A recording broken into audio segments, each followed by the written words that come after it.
নমস্কার। আপনারা সবাই আশা করি খুবই ভালো আছেন। পরমপিতার রাতুল চরণে আমি আপনাদের জন্য, সকলের জন্য আমি প্রার্থনা জানাই আপনারা খুব ভালো থাকুন, আপনারা আনন্দে থাকুন, সুস্থ থাকুন, সবল থাকুন, ঠাকুরকে নিয়ে থাকুন। আজকে আমি আপনাদের সামনে একটা বিষয় আপনাদের সামনে আলোচনা করব। সেটা হচ্ছে পুরুষোত্তম শ্রী শ্রী কৃষ্ণ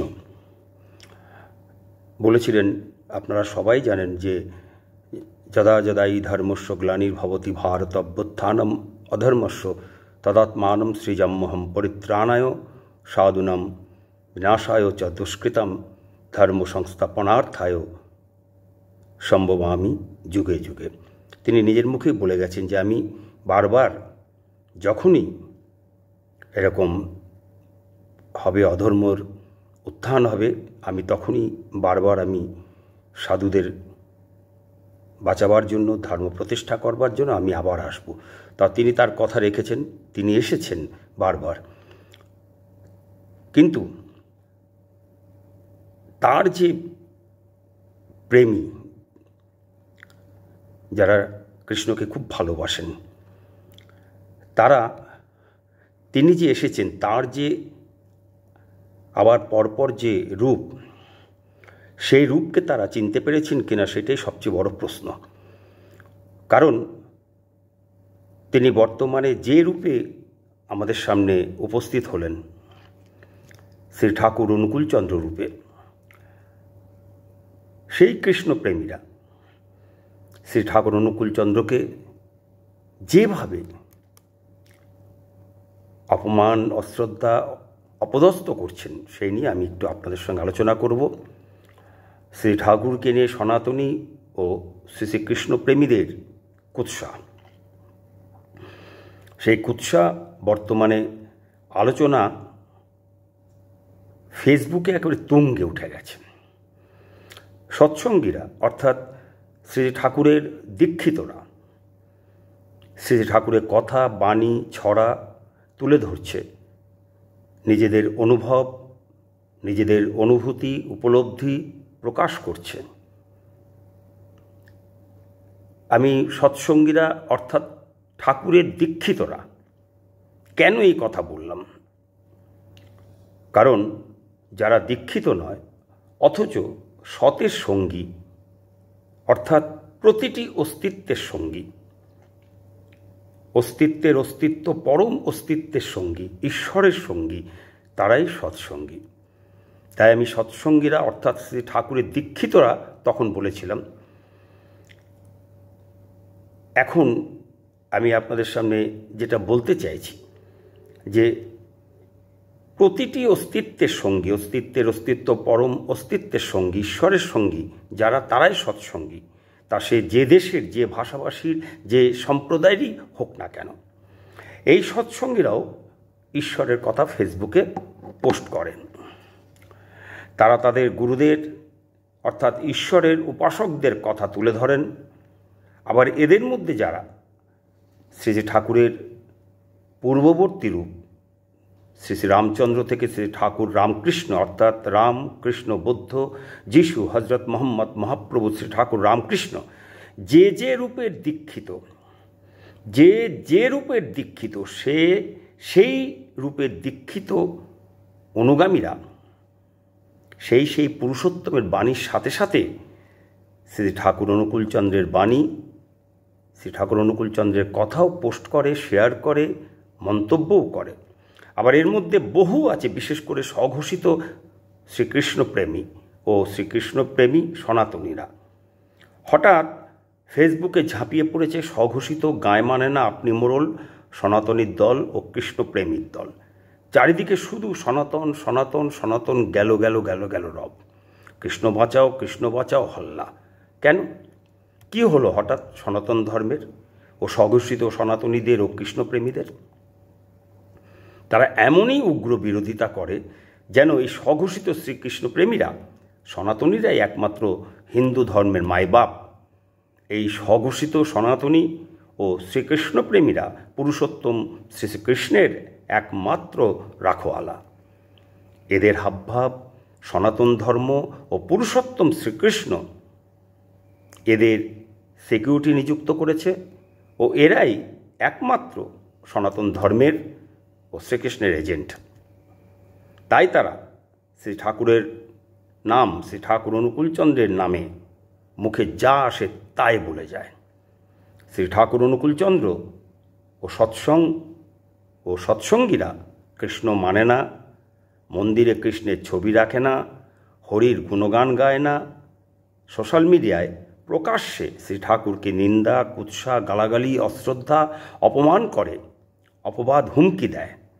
এরা অধর্মীয় আচরণ করে মুখ দিয়ে টাট্টিকা মাফিক ঘৃণ্য নিন্দনীয় কথা বলে দুর্গন্ধ ছড়িয়ে বহাল তবিয়তে সিঁদুর চন্দনে নিজেকে লেপ্টে নিয়ে গেরুয়া সাজে সেজে গলায় হাতে নানা পাথরের মালা চাপিয়ে ধার্মিক সেজে অন্ধকার জগতের নিকৃষ্ট লোকেদের মতো ধর্মজগতে বসে শ্রীকৃষ্ণের প্রবচন শোনায়, গীতা পাঠ করে, বেদের কথা বলে আর সোশ্যাল মিডিয়ায় তা প্রচার করে বেড়ায়।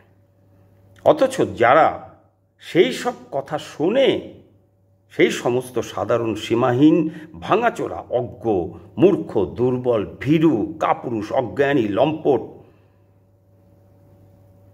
কুসংস্কারাচ্ছন্ন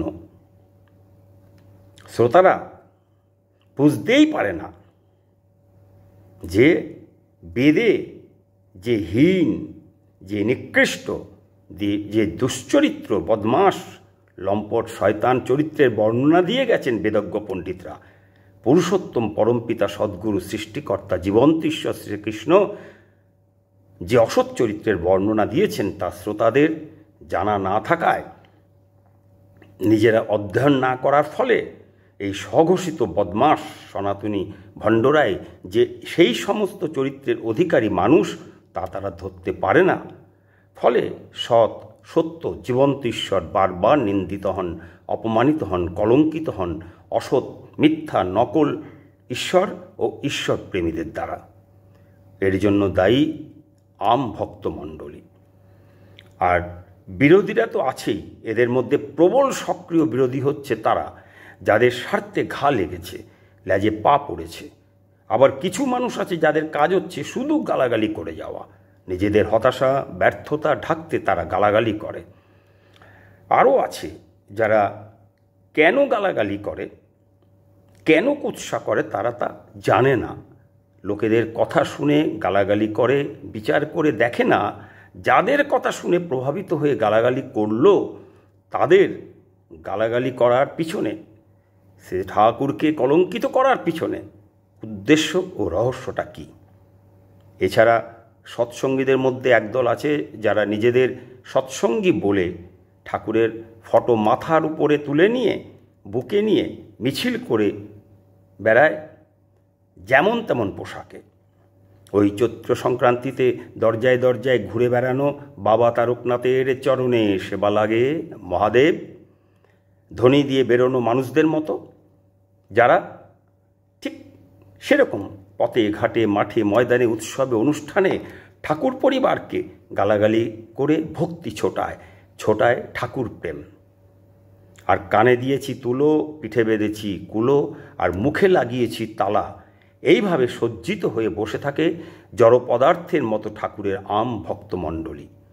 এখানেই ঠাকুরের কষ্ট আর হেরে যাওয়া। এত লক্ষ লক্ষ কোটি কোটি সৎসঙ্গী অথচ বলিষ্ঠ গার্ডওয়াল বিনা অরক্ষিত অবস্থায় পড়ে রয়েছে সৎসঙ্গীদের প্রেমের ঠাকুর, ভালোবাসার ঠাকুর। আবার বহু গিরগিটি মানুষ আছে যারা সৎসঙ্গীদের পোস্টে এসে ভালো মানুষের মতো পোস্টদাতার পোস্টের বিষয়ে সব ঠিক আছে বলে, পোস্টের সমর্থন করে, আবার কথার মারপ্যাচে কথা বলতে বলতে শেষে এসে সুকৌশলে ঠাকুরের নিন্দা ও কুৎসা করে চলে যায়। এদের মতো বহু গিরগিটি মানুষ আছে যারা মুহূর্তে মুহূর্তে ভোল পাল্টাচ্ছে রং। এই মুহূর্তে ঠাকুর ঠিক, তো পর মুহূর্তেই একেবারে 180 ডিগ্রি উল্টে গিয়ে ঠাকুরকে কাঠগড়ায় দাঁড় করিয়ে দেয়, কলঙ্ক লেপন করে। আর দুঃখের লজ্জার বিষয়, এরা সবাই বাঙালি। এদের মধ্যে এক সময়ের বহু ধান্দাবাজ বাঙালি আছে যারা সৎসঙ্গে এসেছিল, দীক্ষা নিয়েছিল নিজেদের ধান্দা পূরণ করতে। ধান্দায় ব্যর্থ হয়ে তারা এখন বিরোধিতায় নেমেছে। তাই এদের উদ্দেশ্যে বলি, যদি পোস্টের বিষয় ঠিক থেকেই থাকে, যদি সবই ঠিক আছে, তবে আবার ঘোমটার তলায় খেমটা নাচ কেন? নিজেকে নিজেই বলাৎকার করে কেন? সবই ঠিক আছে আবার ঠিক নেই, এরকম দোখলা চরিত্রের দ্বিচারিতা কেন? কেন নিজের কথা নিজেই বিরোধিতা করে এরা ফেসবুকে? প্রশংসা করতে করতে করতে করতে হঠাৎ চরম অপমান ঠাকুরকে। কেন? কারণ এরা অসহিষ্ণু ও একচক্ষু হরিণের চরিত্রের অধিকারী। তো এদের লোক দেখানো জ্ঞানগর্ভ কথাগুলি ফাঁপা কলসির মতো, আর রাবড়ি খচ্চররাই এমন জ্ঞানগর্ভ ভাষণ দেয়।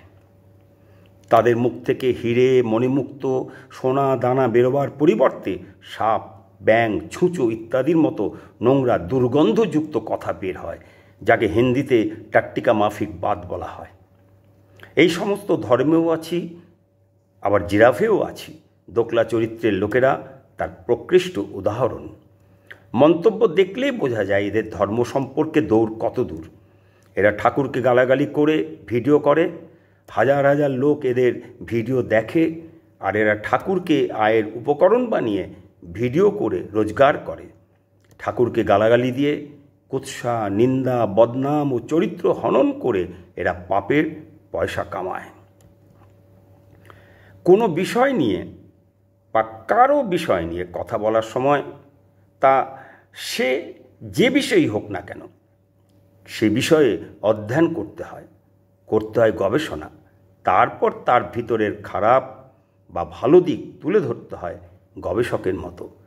রিপুতারিত চরিত্র নিয়ে প্রবৃত্তিতে আবদ্ধ জীবনের অধিকারী জীবন বালখিল্য বটতলা চটি বইয়ের জ্ঞান নিয়ে নালা নর্দমায় ঘাই মেরে মহাসমুদ্রের বিষয় নিয়ে নাড়াচাড়া করা আর বাচ্চা ছেলের ভয়ঙ্কর বোমা নিয়ে নাড়াচাড়া করার মতো দুর্বুদ্ধি ও দুর্ভাগ্য একই ব্যাপার, এবং এদের শেষের মুহূর্ত ভয়ঙ্কর হয়ে দাঁড়ায় দিনের শেষে।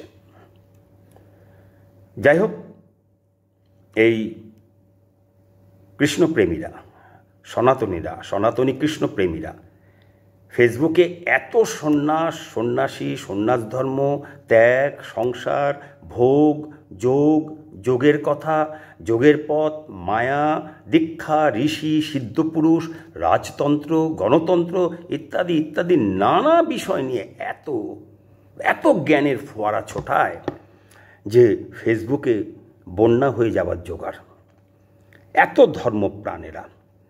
এত ধর্মপ্রাণ ঈশ্বর সম্বন্ধীয় জ্ঞানী পুরুষ এরা যে ফেসবুক ছেয়ে গেছে। মাঝে মাঝে এদের কমেন্টে জ্ঞানের ফুলঝুরি দেখে, ভিডিওতে জ্ঞানের রোশনাই দেখে হতবম্ব হয়ে যায়। অবাক হয়ে ভাবি, এদের ধর্ম, ঈশ্বর জগৎ সম্পর্কে, গুরুদেব সম্পর্কে, সাধকদের সাধনা সম্পর্কে, রাজনীতি সম্পর্কে কি অসাধারণ জ্ঞান। অথচ ধর্মজগৎ 2 নম্বরই থেকে গেল। সাধারণ মানুষ যে তিমিরে ছিল সেই তিমিরেই রয়ে গেল।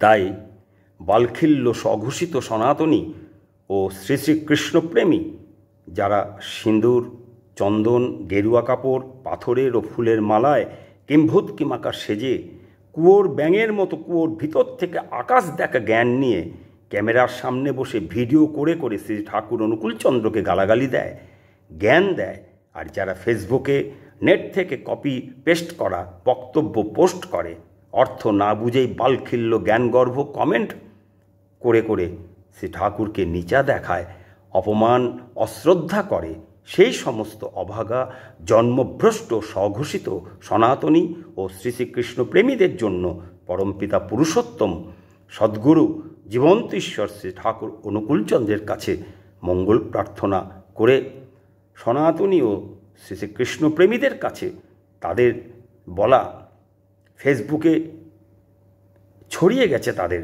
বলাগুলি। সেই বলা যে বক্তব্য, সে বক্তব্য থেকে কয়েকটা বিষয় জানতে চাই তাদের কাছে এই ভিডিওর মাধ্যমে। 1, 2 করে আমি বলে যাই। যদি এই ভিডিও তারা শুনে থাকেন তাহলে অবশ্যই তারা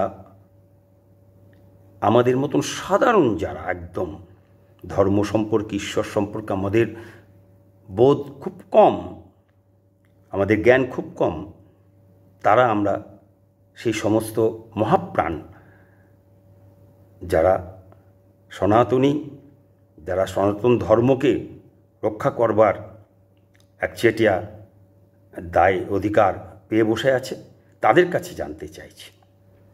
1, সন্ন্যাসী ও সন্ন্যাস ধর্ম কি? 2, ত্যাগ মানে কি? আমি এরপর একটা একটা করে বলে যাচ্ছি। সংসার অর্থ কি? শোক, লোভ, মোহ, কামনা, বাসনা ত্যাগ করা যায়? কিভাবে যায়? ভোগের জগৎ কি বা কোনটা? ভোগের জগৎ ত্যাগ করা কাকে বলে? যে ভোগই করল না, ভোগ কি তা জানলই না, সে আবার ত্যাগ করবে কি? ভোগের জগৎ ত্যাগ করে যোগের মার্গ অবলম্বন করতে বলছেন সনাতনীরা। তা যোগ কি? যোগের মার্গ অর্থ কি? মার্গ কোথায়? চারপাশের প্রতি যদি আমার মায়াই না থাকলো তাহলে আমি কি জন্যে জন্মেছি? অসার, বোধহীন, অনুভূতিহীন, অভিজ্ঞতাহীন, উপলব্ধিহীন বই পড়ে বইয়ের এসেন্সকে না বুঝে বই হয়ে গিয়ে তাত্ত্বিক আমেজে ডুবে থেকে আধ্যাত্মিকতার ঘোমটার তলায় মুখ লুকিয়ে চুপি চুপি পেগের পর পেগ গলায় ঢেলে ঢুলু ঢুলু চোখে নিজের মাথার বাল নিজে ছিঁড়তে জন্মেছি। মায়া কি? মায়া থেকে মুক্তি বা কি? মুক্তি কাকে বলে? দীক্ষা কি? কার দীক্ষা নেব? কেন নেব? ঋষি অর্থ কি বা কাদের বলে? সিদ্ধ সন্ন্যাসী কে বা কারা? সিদ্ধ পুরুষ, সিদ্ধ সন্ন্যাসী কথার অর্থ কি? সিদ্ধ সন্ন্যাসীদের কোন কাজটা সংসারের জন্য মঙ্গল কাজ?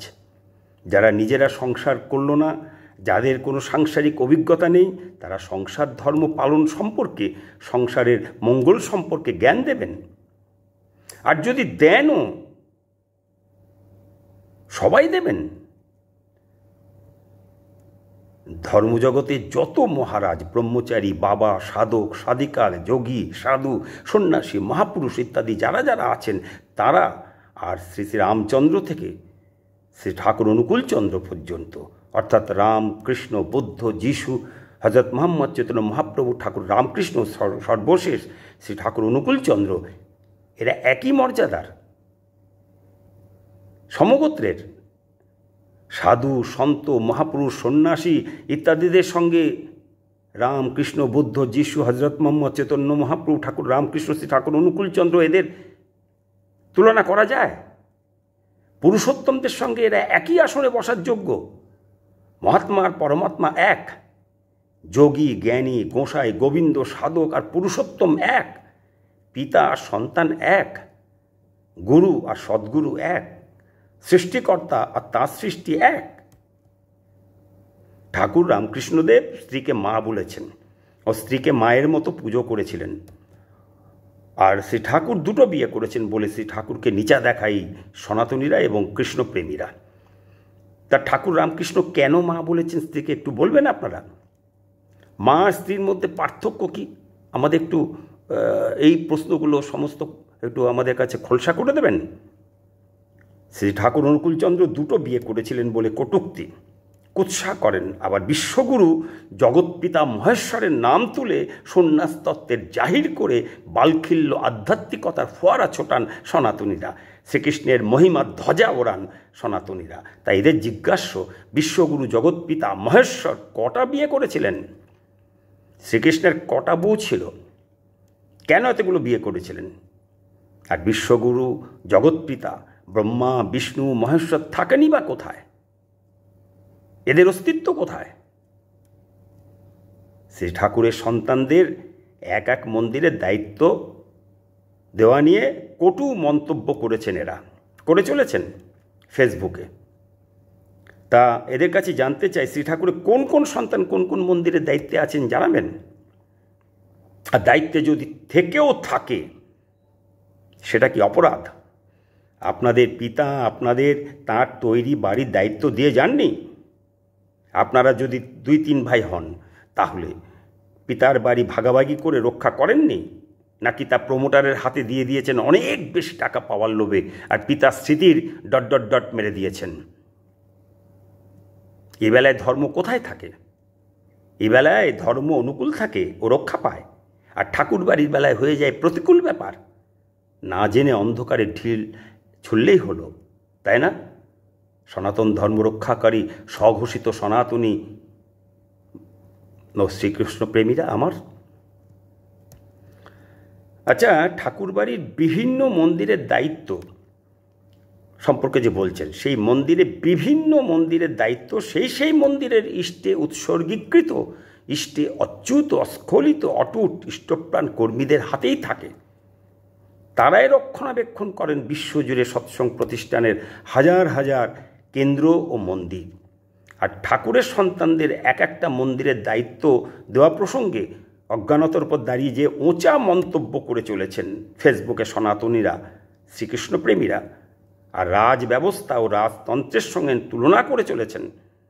তুলনা করেছেন নেটওয়ার্ক মার্কেটিং বলে, তা মন্তব্যকারী স্বঘোষিত সনাতনীদের আমার জিজ্ঞাস্য, রাজ ব্যবস্থা ও রাজতন্ত্র বা নেটওয়ার্ক মার্কেটিং বলে যেটা বলা হচ্ছে, সেটা কি অনুন্নত, অসভ্য, অন্ধকারাচ্ছন্ন, স্বৈরাচারী ব্যবস্থা ছিল? আর বর্তমানে যাকে প্রজাতন্ত্র বা গণতন্ত্র বলা হচ্ছে, গণতান্ত্রিক শাসন ব্যবস্থার কথা বলছেন আপনারা, নির্বাচন প্রক্রিয়ায় জনগণের রায়ে প্রতিনিধি নির্বাচনের কথা বলছেন প্রতিনিধিত্বমূলক নেতা ব্যবস্থা, সেই প্রজাতন্ত্র বা গণতন্ত্র গণতান্ত্রিক শাসন ব্যবস্থা, নির্বাচন প্রক্রিয়ায় প্রতিনিধি নির্বাচন ও প্রতিনিধিত্বমূলক নেতা ব্যবস্থা কি ত্রুটিহীন, নিখুঁত? রাজ ব্যবস্থা বা রাজতন্ত্রের চেয়েও উন্নত ব্যবস্থা, যেখানে প্রজারা সুখে আছে, আনন্দে আছে, শান্তিতে আছে।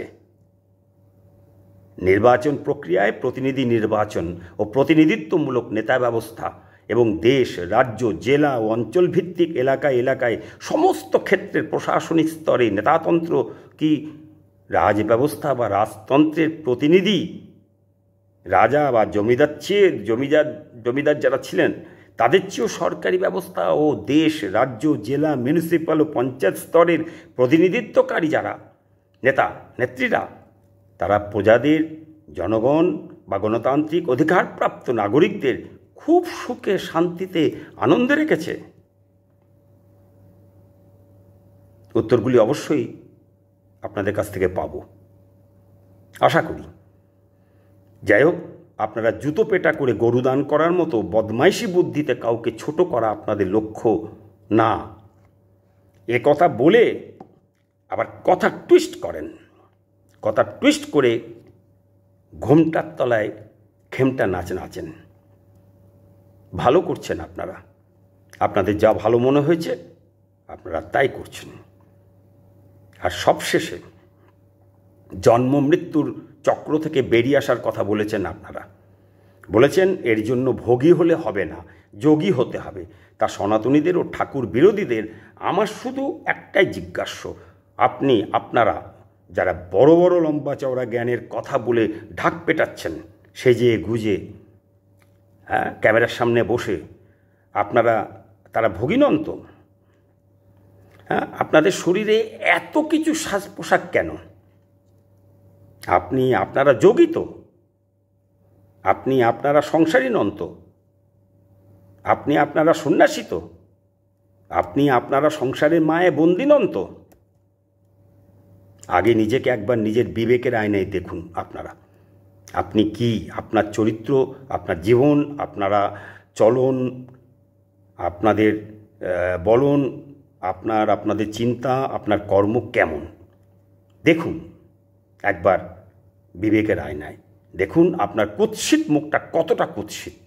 তারপর না হয় শ্রী ঠাকুর অনুকূলচন্দ্রের বিচার করবেন, তারপর নয় সৎসঙ্গীদের বিরুদ্ধে গালাগালি করবেন।